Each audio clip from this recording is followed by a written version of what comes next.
ஒரு சமயம் சுவாமி விவேகானந்தர் லண்டன் மாநகருக்கு சென்றிருந்தார். அங்கு அவரது நண்பர் ஒருவரின் பண்ணை வீட்டில் தங்கியிருந்தார். அந்த பண்ணை வீடு மிக பெரிய நிலப்பரப்பில் இயற்கை எழில் சூழ்ந்த இடத்தில் இருந்தது.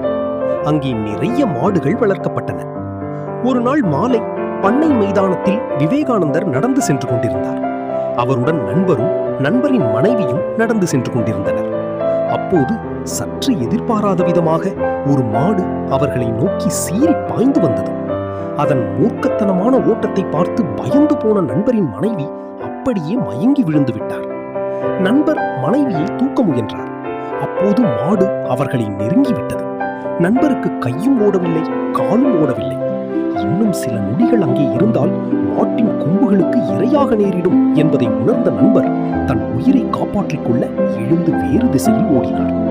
ஆனால் விவேகானந்தர் அப்படி இப்படி அசையாமல் ஆணி அடித்தது போல் அந்த இடத்திலேயே நின்று விட்டார்.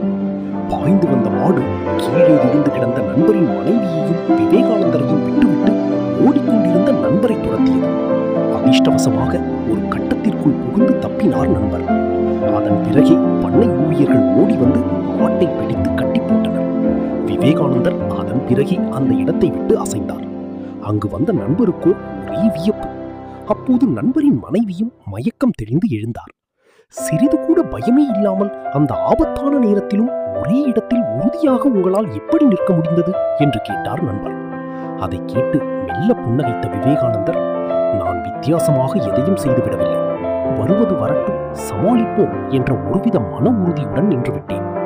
ஓடுபவரை கண்டால் துரத்திச் செல்வது மிருகங்களுக்கு உரிய குணம்.